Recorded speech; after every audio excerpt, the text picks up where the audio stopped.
నా ప్రేమ నీకోసమే చాప్టర్ 72. మమ్మ కింద ఉందేమో, మనం పడుకున్నాం కదా ఇంతసేపు అని అనగానే, సరే పద మనం కూడా కిందికి వెళ్దాం అని అంటే, ఫ్రెష్ అయి వెళ్దాం అంటాడు దక్షబాబు.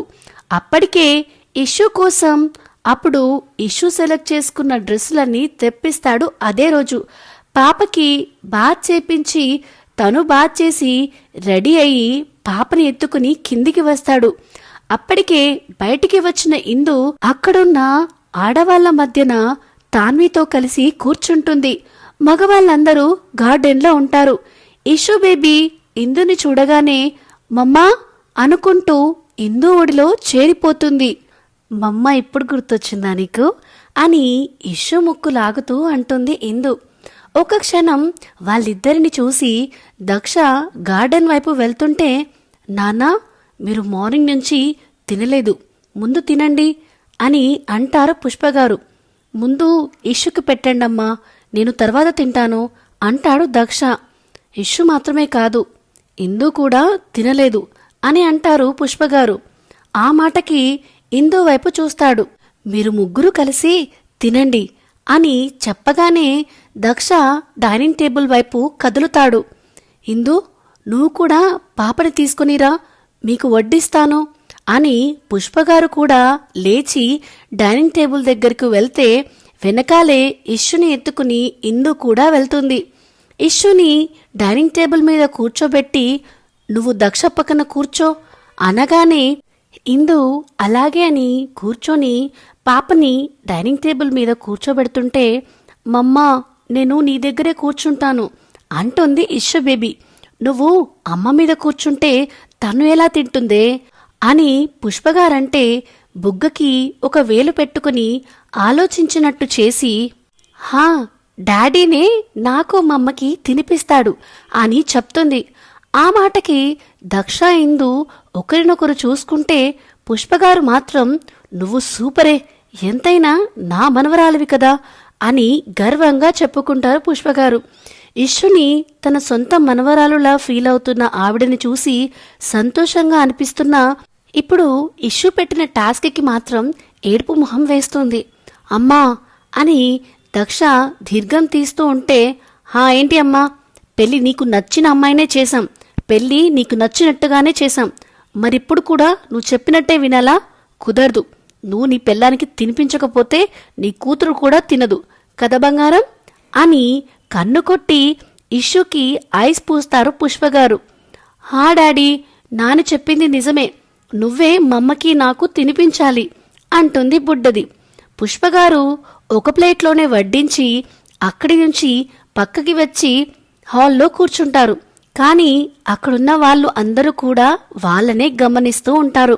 దక్ష భోజనం కలిపి ఫస్ట్ ముద్ద ఇష్యూకి పెడితే, నో డాడీ, మమ్మ ఫస్ట్ అంటుంది బుడ్డది. ఇక తప్పక ఇందు వైపు తిప్పుతాడు చేతిని. ఇందు నోరు తెరవకుండా చూస్తూ ఉంటే, మమ్మా తిను, ఎంతసేపు అలాగే ఉంటావు, నాకు ఆకలేస్తుంది అనగానే తప్పక నోరు తెరుస్తుంది.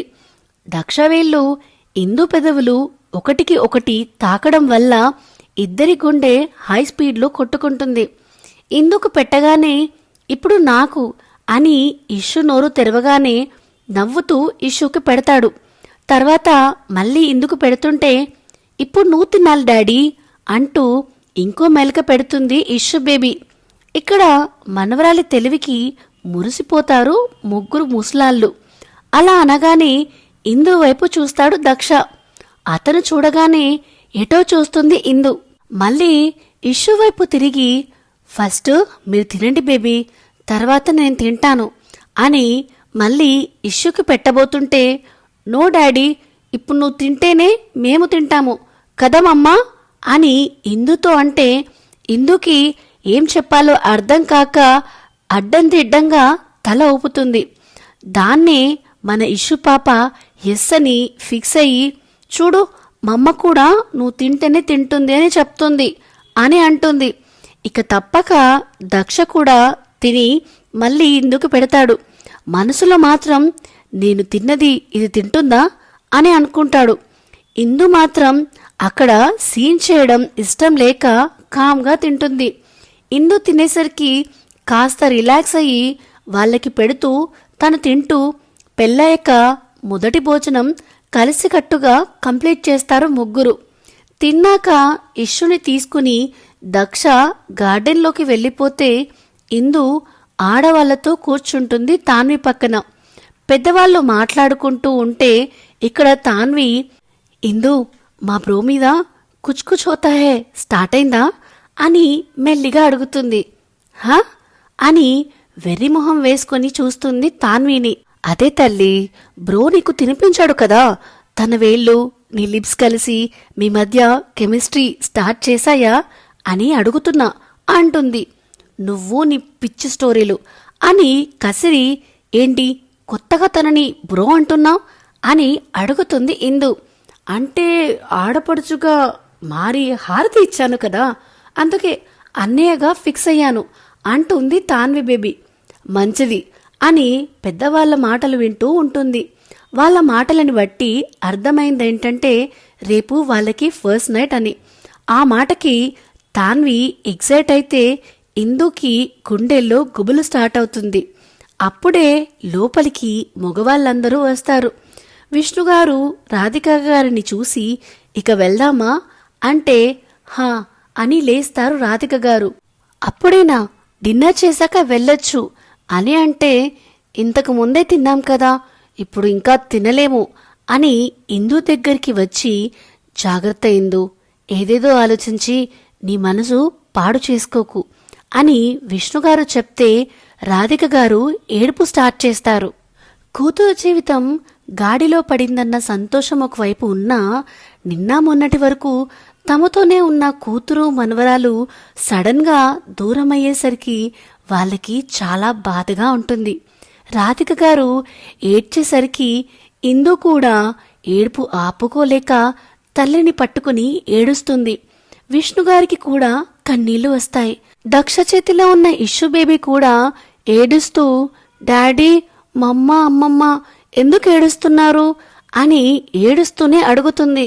ఇష్యు కళ్ళు తుడుస్తూ, అమ్మమ్మ తాతయ్య వాళ్ళింటికి వెళ్ళిపోతున్నారు కదా, అందుకే ఏడుస్తుంది అని చెప్తాడు దక్షబాబు. అయితే వాళ్ళని కూడా ఇక్కడే ఉంచుకుందాం అంటుంది బుడ్డది. సరే నువ్వెళ్ళడుగు అని ఇష్యుని కిందికి దించుతాడు. పరుగున విష్ణుగారి దగ్గరికి వెళ్ళి, తాతయ్య డోంట్ క్రై, మీరు కూడా ఇక్కడే ఉండండి అంటుంది. ఆ పసిదాని మాటలకి ఇంకా ఏడుపు వస్తుంది వాళ్ళకి. వాళ్ళ ఏడుపు చూసి ఇషు భయపడేసరికి దక్ష ఇష్యుని తీసుకుని, చూడండి అంకుల్, మీరు ఏడ్చి పాపని భయపెట్టకండి, ఈ రోజుకి ఇక్కడే ఉండండి మీరు అని గట్టిగా చెప్పడంతో అక్కడ ఉండక తప్పదు వాళ్ళకి.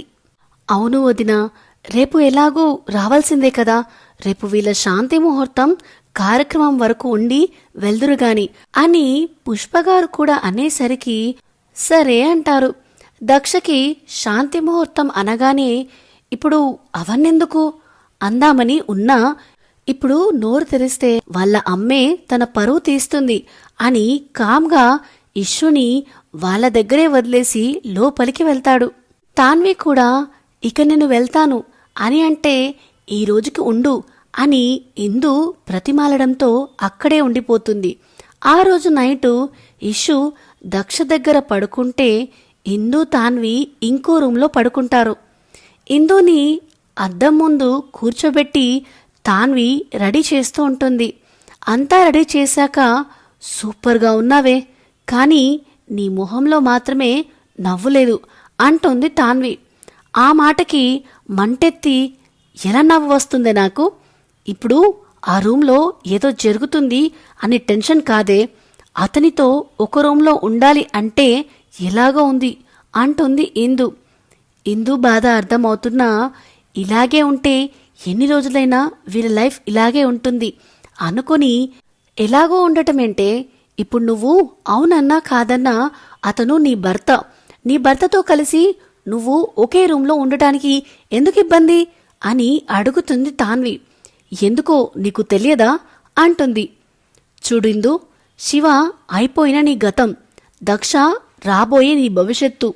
ఇంకా నువ్వు శివ గురించి ఆలోచిస్తూ నీ లైఫ్ పాడు చేసుకుంటూ తన లైఫ్ కూడా పాడు చేయాలి అని చూడకు అని ఒక విషయం చెప్పు. ఇప్పుడు కూడా నీ మనసులో దక్ష మీద నెగటివ్ ఫీలింగ్ ఉందా అని అడుగుతుంది తాన్వి. ఇందు మౌనంగా అంటే మౌనం సమాధానం కాదు ఇందు, చెప్పు అంటుంది తాన్వి. సో ఇదేనండి నా ప్రేమ నీకోసమే 72 చాప్టర్. మీకు ఈ చాప్టర్ ఎలా అనిపిస్తుంది? ఇందు తాన్వికి ఏమని ఆన్సర్ ఇస్తుంది? ఇవన్నీ తెలుసుకోవాలంటే మీరు ముందుగా మన channel the novel whisperer with Vinyani subscribe చేసుకోండి. అన్నిటికంటే ముందు ఈ వీడియో కనుక మీకు నచ్చినట్లయితే please like, share and comment చేయడం మాత్రం మరవకండి.